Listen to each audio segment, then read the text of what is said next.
नमस्कार दोस्तों, स्वागत है आपको हमारे YouTube चैनल में। आज की कहानी ध्यान से सुनिएगा। एक बहुत महान राजा थे जिन्हें ज्ञान में बहुत रुचि थी। एक बार उनके दरबार में एक महान सन्यासी आने वाले थे।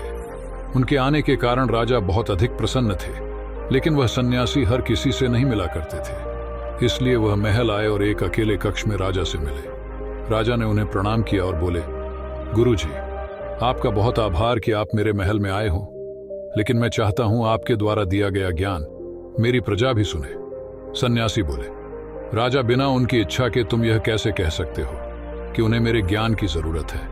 राजा बोला, गुरुजी, आप यह कैसी बात कर रहे हैं? हर मनुष्य को ज्ञान की जरूरत होती है ताकि वह अपना जीवन समझदारी से जी पाए। सन्यासी बोले, यह तो तुमने ठीक कहा, मनुष्य को ज्ञान की आवश्यकता होती है, लेकिन ज्ञान तो हर जगह उपलब्ध है, फिर मनुष्य उसे क्यों ग्रहण नहीं करता?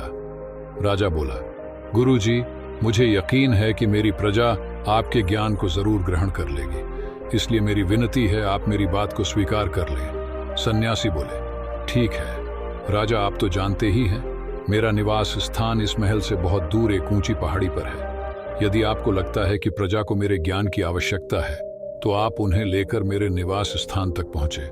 आपकी प्रजा को ज्ञान प्राप्त करने के लिए इतना मूल्य तो चुकाना ही होगा। सन्यासी की बात सुनकर राजा अत्यंत प्रसन्न हो गया। वह बोला, गुरुजी, मेरी तरह प्रजा भी आपको बहुत मानती है, मुझे तो बस कहने की देर है, वे सभी आपके पास पहुंच जाएंगे। सन्यासी बोले, ठीक है राजन, आप कल ही प्रजा को लेकर मेरे निवास स्थान पर पहुंच जाना, वहां मैं उन्हें अपना अनमोल ज्ञान दूंगा। ऐसा कहकर सन्यासी महल से चले गए। सन्यासी के महल से जाते ही राजा सेनापति से बोले, पूरे राज्य में ढिंढोरा पिटवा दो कि उन्हें कल सन्यासी जी से मिलने के लिए जाना है। राजा की बात सुनकर सेनापति ने ऐसा ही किया। सन्यासी के दर्शन की बात सुनकर सभी लोग बड़े उत्सुक थे। वह किसी भी कीमत पर सन्यासी के दर्शन करना चाहते थे। प्रजा का ऐसा उत्साह देखकर राजा के अंदर आत्मविश्वास आ गया कि अब तो प्रजा के भीतर वह समझ उत्पन्न हो जाएगी जिससे कि उनका जीवन खुशहाल बनेगा। दूसरे दिन सुबह सभी लोग बहुत उत्सुकता से राजा रानी के साथ पहाड़ की तरफ चल पड़े। प्रजा ने राजा के साथ थोड़ी ही दूरी तय की होगी कि प्रजा को एक जगह तांबे के सिक्के दिखाई दिए। उन सिक्कों को देखकर 20% जनता तांबे के सिक्कों को बटोरने में लग गई। राजा उनसे कहने लगे, ये तुम लोग क्या कर रहे हो? इन सिक्कों को छोड़ दो, हमें सन्यासी जी से मिलने जाना है। भीड़ में से एक व्यक्ति बोला, राजा, हम बहुत गरीब हैं, अभी इस वक्त यह तांबे के सिक्के हमारे लिए बहुत जरूरी है, इसलिए हमें क्षमा करें, हम आपके साथ आगे नहीं जा सकते।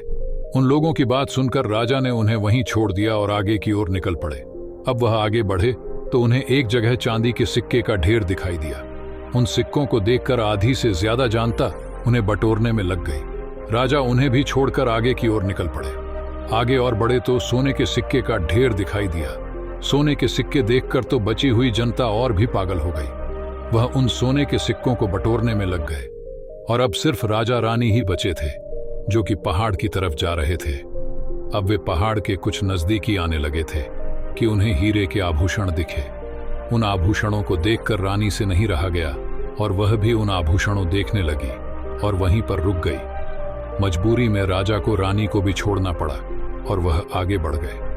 राजा जब सन्यासी जी के पास पहुंचे तब न प्रजा उनके साथ थी, न सैनिक, न रानी, वह अकेले ही थे। राजा को अकेला देखकर सन्यासी बोले, अरे राजन, आप अकेले आए हो, आपकी प्रजा कहाँ है? मैंने तो आपकी प्रजा के बैठने के लिए सभी इंतजाम करवा लिए थे, लेकिन आप तो अकेले ही आए हो।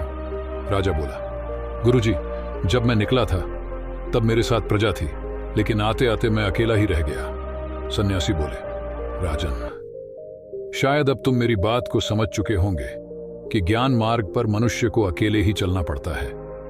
यह इंसान के अंदर की आवाज होती है जो कि उसे इस रास्ते पर ले आती है। लेकिन संसार के लोग तो कामना, भोग और धन के लोभी होते हैं, उनके लिए ज्ञान को ग्रहण करना अत्यंत मुश्किल है। सन्यासी फिर बोले, राजा, किसी बात को सुन लेना और समझ लेना एक बात होती है और उसे अपने जीवन में उतरना बिल्कुल दूसरी बात होती है। इसलिए यदि आपकी स्वयं की इच्छा है तो आपको अकेले चलना होगा। भीड़ कभी भी एक साथ ज्ञान या समझ नहीं प्राप्त कर सकती। राजा ने सन्यासी के आगे हाथ जोड़ लिए।